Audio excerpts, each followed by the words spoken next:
अपनी बहादुरी और जुर्रात के लिए मशहूर बरे सगीर के पहले आज़ादी पसंद जंगजू माने जाने वाले शेर मैसूर और शेर मशरक कहलाने वाले टीपू सुल्तान कौन थे?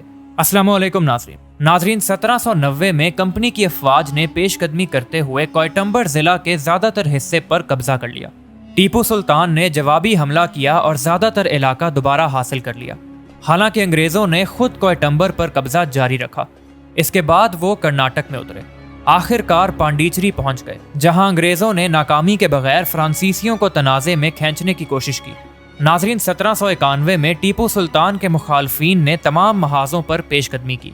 कॉर्नवालिस की मातहत बरतानवी फौज ने बेंगलोर पर कब्जा कर लिया और श्रीरंगापटना को धमकी दी। टीपू सुल्तान ने बरतानवी सप्लाई को बंद किया और अंग्रेज़ों को मकामी वसाइल से इंकार की स्कॉर्च्ड अर्थ की पॉलिसी इख्तियार की। इस आखिरी कोशिश में वो कामयाब रहे, क्योंकि इंतजामात की कमी ने कॉर्नवालिस को श्रीरंगापटना के मुहासरे की कोशिश करने के बजाय बेंगलोर वापस जाने पर मजबूर किया। इनखला के बाद टीपू सुल्तान ने कोयटम्बर की तरफ फौज भेजी, जिसे उन्होंने एक तवील मुहासरे के बाद दोबारा हासिल कर लिया। नाजरीन, मीर निज़ाम अली खान के दामाद असद अली खान सुलह का पैगाम लेकर टीपू सुल्तान के पास पहुंचते हैं, तो टीपू सुल्तान उनकी वापसी पर अपने एलची मोहम्मद गयास को निज़ामुल मुल्क के नाम एक खत लिखकर रवाना करते हैं, जिसका मतन कुछ यूं है। जनाब आली आदाब, मैं टीपू सुल्तान बिन हैदर अली खान बहादुर आपको ये बता देना बेहतर और ज़रूरी समझता हूँ कि मैं मुल्क का एक अदना खादिम हूँ और अपने मुल्क को अपनी माँ का दर्जा देता हूँ, और मेरी फ़ौज और इलाके के हर मुहिब्बे वतन को वतन पर कुर्बान करके भी अगर मुल्क और कौम को बचा सका तो ये मेरी खुशनसीबी होगी। असल बात तो ये है कि मेरे मुल्क में रहने वाले हर फर्द को मुल्क का खादिम होना चाहिए, लेकिन मैं देख रहा हूँ कि आप मरहटों के साथ मिलकर अपने ही मुल्क के बाशिंदों को तबाह करने, मुल्क को खोखला करने और इसकी मुआशी और सकाफती हालत को तबाह ताराज करने पर तुले हुए हैं। मालूम हो कि आप दोनों की मिली भगत की वजह से मेरा मुल्क और वतन पामाल और मेरी रियाया को शिकस्ता हाल किया जा रहा है। मैंने आपको राजदारी में यह भी समझाया था कि अगर आप और मैं दोनों मिलकर हम ख्याल बन जाते हैं तो मरहटों की क्या मजाल कि वो हमारी रियासतों की तरफ आंख उठाकर भी देख सकें। ये भी एक हकीकत ही है कि अपनी अयारी और चलाकी की वजह से अंग्रेज आपको मुझसे मिलने नहीं देते और आपके दिल में कुदूरत भरते आ रहे हैं, और ताज्जुब है कि आप इस बात को समझ नहीं रहे हैं। वो आपको उकसा रहे हैं कि आप मरहटों के साथ मिलकर मेरे खिलाफ फौज कशी करते रहें। अगर बात आपको समझ में आ जाती है तो मैं आपको ये मशवरा दूंगा कि आपकी और मेरी दोस्ती अमन और आश्ती में बदल सकती है। तो इस एक बात पर कि आपके खानदान के लड़के भतीजे बेटों को मेरे खानदान की लड़कियों के साथ और मेरे भतीजे बेटों को आपके खानदान की लड़कियों के साथ ब्याहा जाए, ताकि दोनों रियासतों में दोस्ती बढ़ जाए। फ़कत टीपू सुल्तान। नाजरीन 1792 की टीपू सुल्तान की मुहिम नाकाम रही थी। टीपू श्रीरंगापटना से पहले बेंगलोर और मुंबई की अफवाज के संगम को रोकने में नाकाम रहे थे। तकरीबन 2 हफ्ते के मुहासरे के बाद टीपू सुल्तान ने हथियार डालने की शराइत के लिए मज़ाकरात का आगाज किया।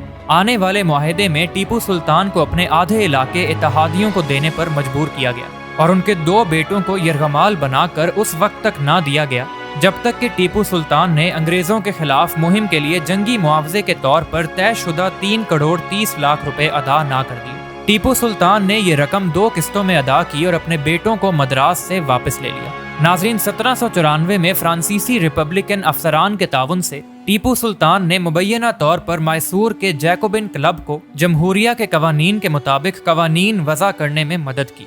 टीपू सुल्तान ने लिबर्टी का दरख्त लगाया और खुद को शहरी टीपू करार दिया, लेकिन 2005 के एक मकाले में मुआरिख जीन बॉटीर ने दलील दी कि क्लब का वजूद और उसमें टीपू की शमूलियत ईस्ट इंडिया कंपनी ने टीपू के खिलाफ बरतानवी फौजी मदाखलत को जवाब फराहम करने के लिए घड़ लिया था। नाजरीन, नेपोलियन के मिस्र पर हमले का एक मुहर्रिक हिंदुस्तान के साथ अंग्रेजों के खिलाफ एक जोड़ कायम करना था। बोनापार्ट मशरिक वस्ता में फ्रांसीसी मौजूदगी कायम करने की ख्वाहिश रखते थे, लेकिन टीपू सुल्तान साहब के साथ ताल्लुक के हतमी जवाब के साथ नेपोलियन ने फ्रांसीसी डायरेक्टरी को यकीन दिलाया कि जैसे ही वो मिस्र को फतह कर लेगा वो हिंदुस्तानी शहजादों के साथ ताल्लुकात कायम करेगा और उनके साथ मिलकर अंग्रेजों पर और उनके माल पर हमला करेगा।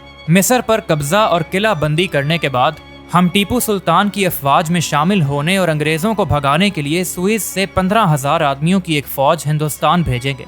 नेपोलियन इस हिकमत अमली में नाकाम रहा और 1799 में और 1801 में अबू कीर की जंग में एकड़ का मुहासरा खो बैठा। नाजरीन, होरेटियो नेल्सन ने 1798 में मिस्र में नील की जंग में फ्रांसोइस पॉल ब्रुइस को शिकस्त दी।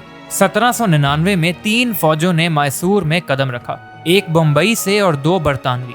उन्होंने चौथी मैसूर की जंग में दारुल हुकूमत श्रीरंगापटना का मुहासरा कर लिया। बरतानवी ईस्ट इंडिया कंपनी के 60,000 से ज्यादा फौजी थे, तकरीबन 4,000 यूरोपीय और बाकी हिंदुस्तानी, जबकि टीपू सुल्तान की अफवाज की तादाद सिर्फ 30,000 थी। अंग्रेजों के साथ मिलकर काम करने और दीवारों को कमजोर करने में टीपू सुल्तान के वजीरों की तरफ से धोखाधड़ी अंग्रेजों के लिए आसान रास्ता बनाने के काम आई। टीपू सुल्तान की मौत ने बरतानवी जनरल हैरिस को अब हिंदुस्तान हमारा है कहने पर मजबूर किया। नाजरीन, जब अंग्रेजों ने शहर की दीवारों को तोड़ा तो फ्रांसीसी फौजी मशीरों ने टीपू सुल्तान को खुफिया रास्ते से फरार होने और बाकी जंगें दूसरे किलों से लड़ने के लिए कहा, लेकिन टीपू सुल्तान ने इनकार कर दिया।